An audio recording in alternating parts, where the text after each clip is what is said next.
espanto, indagação e o ponto de partida do filosofar. Há momentos em que a confiança cotidiana se desfaz diante de uma pergunta simples. Quando isso acontece, a certeza que sustentava nossas ações se revela mais frágil do que supunhamos. E o que parecia óbvio se converte em problema. Essa passagem do conforto para a inquietação constitui uma experiência fundamental para a filosofia. Não é casual que a tradição atribua ao espanto a motivação primeira do pensamento filosófico. Admirar é fixar o olhar, explorar, suspender os automatismos, abrir tempo e espaço para a pergunta. O espanto não é apenas curiosidade difusa, é a consciência viva de uma insuficiência do saber presente, acompanhada do desejo de superá-la. Em vez de servir a uma utilidade imediata, essa inquietação aponta para um bem intrínseco, compreender melhor a realidade e a nós mesmos. A atitude filosófica nasce, portanto, quando reconhecemos os limites do que julgávamos dominar. Longe de ser sinal de fraqueza, admitir o não saber é gesto de coragem intelectual. Ao deslocar o foco da resposta para o caminho da pergunta, substituímos a pressa do veredito pela paciência da investigação. Essa reorientação modifica a relação com as próprias ideias. Convicções passam a ser testes de resistência argumentativa e opiniões, pontos de partida passíveis de revisão. Assim se inaugura uma ética do pensamento, uma responsabilidade em relação ao que se diz, em relação às razões que se tem, em relação à abertura para um melhor argumento. O diálogo torna-se, nesse contexto, método privilegiado. A conversa genuína, que não confunde voz alta com razão, constrói um espaço de cooperação cognitiva. Nele, perguntas bem formuladas valem tanto quanto boas respostas, porque ambas ampliam o horizonte. Quando a interlocução é séria, a ironia não rebaixa o outro, mas desarma o orgulho, retirando os pedestais do saber presunçoso. Essa ironia terapêutica não ridiculariza. Ela provoca, com delicadeza e firmeza, a experiência libertadora de reconhecer que não sabemos o que pensávamos saber. É esse reconhecimento que cura a alma do dogmatismo e a torna apta à aprendizagem. A noção de espanto articula ainda uma diferença entre informação e compreensão. A mera acumulação de dados não dissolve a perplexidade, pode até intensificá-la, se faltar um eixo de sentido. O filosofar exige selecionar, interpretar e hierarquizar razões. Por isso, a prática da reflexão envolve critérios, coerência interna, consistência com os fatos, capacidade explicativa, clareza conceitual. Não basta dizer é minha opinião, é preciso mostrar como se chegou a ela e por que ela resiste a objeções pertinentes. O diálogo crítico transforma o pensar em trabalho, define conceitos, distingue plenos, detecta ambiguidades, avalia consequências. Importa sublinhar, também, que o espanto não é fuga do mundo.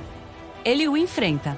Ao perguntar, o que é conhecer? Como justificamos crenças? Qual o estatuto da verdade? O pensamento filosófico se insere na vida concreta, exatamente porque nossas escolhas dependem de como entendemos tais questões. Se admitimos que percepções podem enganar, precisamos de métodos para atravessar a aparência. Se aceitamos que a linguagem modela a experiência, devemos investigar as condições e os limites de nossos termos. Se percebemos que o tempo modifica aquilo que julgávamos estável, resta-nos examinar em que medida e por que um juízo permanece válido.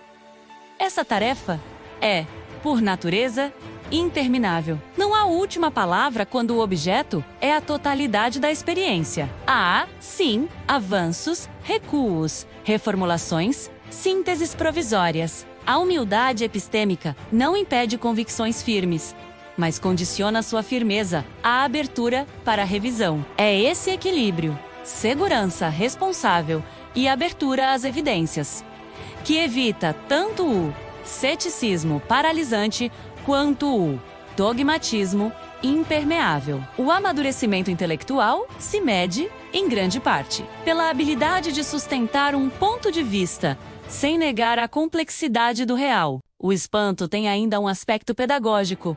Educa a atenção.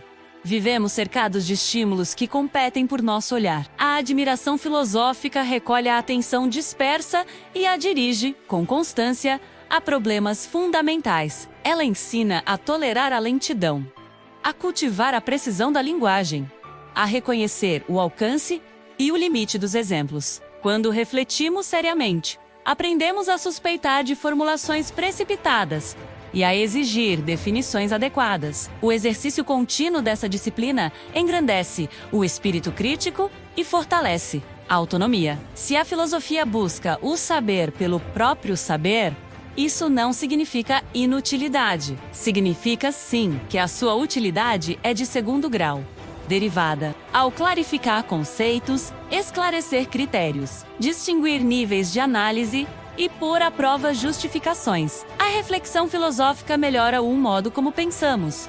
O direito, a ciência, a arte, a política, a técnica. Ela não substitui conhecimentos especializados, mas ilumina seus pressupostos, revela suas implicações, avalia seus limites. A filosofia, nesse sentido, é a ecologia da razão. Cuida da qualidade das práticas de pensar que atravessam todas as áreas do saber. Por fim, reconhecer o espanto como origem não é ignorar a pluralidade histórica do filosofar. O gesto de admirar e indagar é humano, atravessa épocas e culturas. O que confere unidade a essa diversidade não é um local de nascimento, e sim a atitude.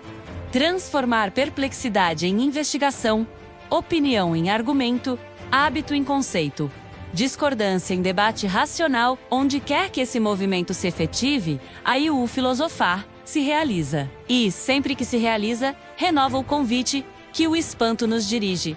Pensar melhor para viver com mais lucidez.